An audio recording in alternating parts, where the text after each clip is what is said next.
ப்ளவுஸோட front tattoo பிடிக்க போகிறோம். நம்ம ஆல்ரெடி ட்ரா பண்ணியிருந்தோம் இல்லையா, அந்த மார்க்கிங் பாயிண்ட்டை, அந்த பாயிண்டெல்லாம் இப்போ ஜாயின் பண்ண போகிறோம். இங்கே பாருங்கள், நான் ஆல்ரெடி லைனிங்கில் தான் அந்த மார்க் பண்ணியிருந்தேன். ஸோ இப்போ வந்து துணியில் வச்சு ஸ்டிச் பண்ணும்போது அந்த நாட்ச்லாம் மறைஞ்சிடுச்சு. ஸோ நீங்கள் லைனிங் வச்சு அட்டாச் பண்ணிட்டு அந்த மார்க்கெல்லாம் கொஞ்சம் கட் பண்ணிக்கோங்க. ஏன்னா அதுக்கேற்றாப்பில் டாட் பிடிக்க போகிறோம். இப்போது ஃபஸ்ட்டு டாட்டு பிடிச்சாச்சு. இப்போது செகண்ட் டாட்டு அந்த அந்த பாயிண்ட் வச்சொல்லி அதில் பிடிச்சி ஒரு சின்ன கோன் வரையணும். இப்போ பாருங்கள், திரும்ப இந்த நாட்சில் நான் வந்து மறுபடியும் ஒரு வாட்டி கட் பண்ணிக்கிறேன். நீங்கள் அது மாதிரி கட் பண்ணிக்கோங்க. லைனிங்கில் தான் நம்ம வந்து ட்ரா பண்ணுறதுனால உள் துணி தெரியாது. ஸோ கட் பண்ணிக்கோங்க. இப்போ மார்க் பண்ணிவிட்டு இப்போ பாருங்கள், அந்த பாயிண்ட்டும் ஒன்றா வச்சுட்டு இப்போ மேலே ஒரு மார்க் பண்ணியிருக்கு இல்லையா, அது கூட ஜாயின் பண்ணுங்கள். டபுள் ஸ்டிச் கொடுங்க. இங்கே பாருங்கள், அப்படியே திருப்பிட்டு டபுள் ஸ்டிச் கொடுங்க. ஓகேங்களா?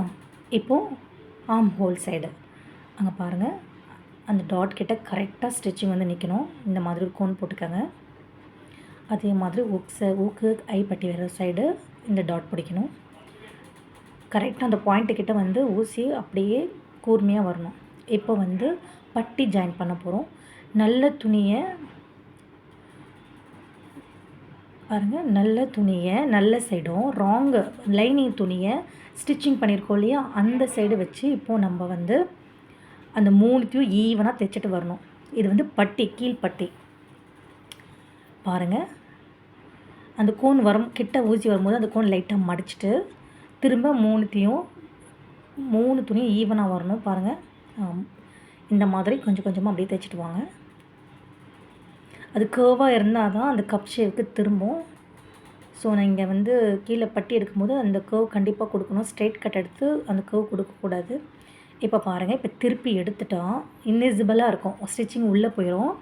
லைனிங்கையும் நல்ல க்ளாத்தையும் இப்படி முன்னாடி இப்படி இழுத்து விட்டுட்டு அது மேலே நல்லா ஒரு ஸ்டிச் போடணும். பாருங்கள், படிமான தையல் போட்டிங்கன்னா சூப்பராக நீட்டாக இருக்கும். நல்லா துணியை இழுத்து பார்த்துட்டு ஸ்டிச் பண்ணணும். ஓகேங்களா? இப்போ பாருங்கள், நான் திரும்ப சொல்கிறேன். நல்ல துணியை ப்ளவுஸுக்கு முன்புறம் வைக்கிறேன். ஓகேங்களா?